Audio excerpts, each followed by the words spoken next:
Hey, I'm Mason, and today I am meeting with Sir Ken Robinson. He's an educationalist who is a major advocate for creativity in schools and really trying to get that student interaction. Today, I am talking to him at Bob Baker's Marionette Theater. Let's go check out what he has to say. Hello, Sir Ken. It's nice to meet you. I'm Mason. Hi, Mason. Hi. Can you tell me who you are and a bit about what you do? No. Okay, what about that? So, got off to a bad start, you see already. I can. I always have a hard time telling people what I do, but I'll tell you who I am. I'm Ken Robinson. I am an educator and a writer. I've worked in education all my life, and I get increasingly asked on the kind of education I think people need now for the 21st century. A big thing I have is that a lot of schools aren't designed to get the best out of kids, and we need better schools to do that. Is there actually, you mentioned your TED Talk, I actually watched it, and you really hit home on creativity and why students should be acknowledged by their teachers. Yeah. Why specifically do you think that creativity is something that we need to, teachers need to bring out inside of their students? Well, because creativity is what makes us human. Life is relatively short. We start small, we grow up, we flourish, we get older, we need nutrients to be alive at all, as much as the fish or the zebras do. But there's obviously a difference between us and the rest of life on Earth as well. I mean, one of them is that other creatures, they're not going to school. Human beings do, and we're the only creatures who do. We write books, we produce music, we create technology, we have languages which are sophisticated, we design clothes. We live in a world that we have created, and different cultures create the world differently. So to me, it's what makes us human. And if you stifle that in education, then you're suppressing a big part of people's humanity. A curious question. Yeah. You're clearly a pretty funny guy. What is the best joke you've ever told? I don't think I can tell you that particular joke, but it is really funny. Call me when you're 18, and I'll tell you that joke. If I can remember it by then, I'll probably passed off by then. Now, how were you in school as a kid? Were you ever a troublemaker? Did you do great in terms of grades? Just how were you as a kid in school? How old are you now? I'm 12. Okay. Well, up until 12, I was good. It's just a warning. When you become a teenager, you become a bit harder to please about some things, I'm trying to find the right way to put this. You wouldn't know this, but in the early 50s, there was a big epidemic of polio in England, well, actually in America as well. And it was a bad disease, and people who got it, you could die, you get paralyzed. And so I got it when I was 4. My dad was very smart, my mum was too, and although they'd never been to college, they could see the importance of it. And they used to say to me, my dad particularly, you're not going to make a living doing manual work, like your brothers could or your sister, or doing some heavy job. You're going to have to use your head. And he kept pushing me, saying, you've got to do well at school, you've got to focus on your exams. So would you say that's sort of how your childhood sort of affected what you do now, and if not, how would that correlate? It's an interesting thing, this, Mason. I wrote a book a few years ago, which is very good. I'm just saying, you should get this book. It's called The Element, How Finding Your Passion Changes Everything.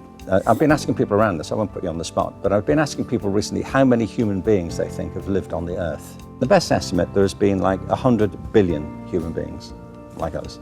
It's a lot, it's a big number. There are about 7.5 billion on the planet now, so it's a lot of people. But the thing is, every single life has been different, unrepeatable and unique.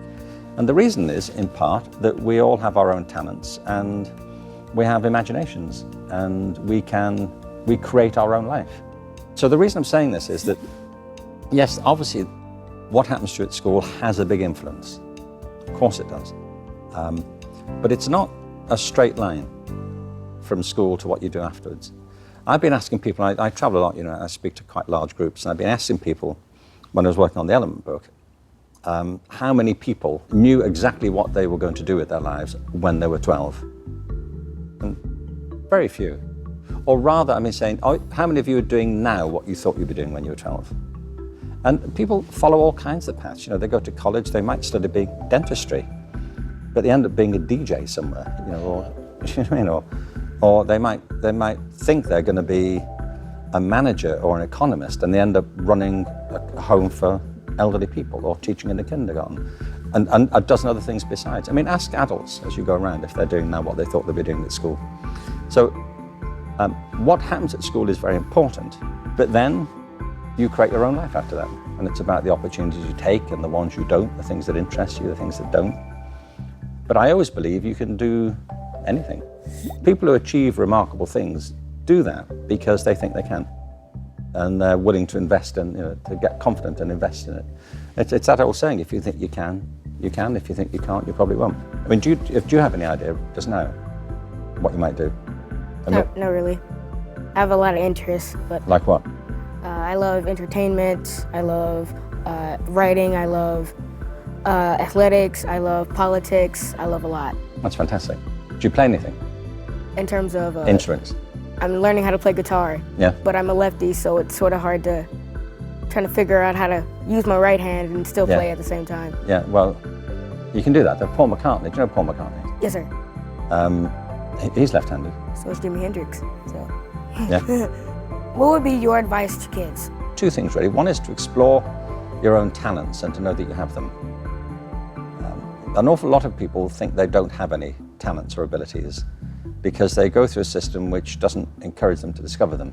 That's the first thing. And the second is to know that you do create your own life and that you can recreate it. I mean, if you looked at my situation in 1955, in hospital with polio in a working class family, it didn't seem very likely that all these years later I'd be in LA talking to you about it, I mean, or that we'd meet like this. And that's because our paths take us in that direction and because you create your life. And I just want to always get people to realize that you don't have to be a victim. People can achieve extraordinary things from all kinds of beginnings, and where you start is not where you have to end up. You should respect where you come from, but you shouldn't be bound to it if you feel that you have a different path to take, and you can create that path. Thank you. It was very nice talking to you. My pleasure, Mason. Great questions, by the way. Thank you. Thank you. Thank you. You should do this professionally at some point. It was amazing being able to meet Sir Ken Robinson. It was also great to see how much of a sense of humor he had and understand his creative ideas for making education more fun. And until next time, I'll see you later.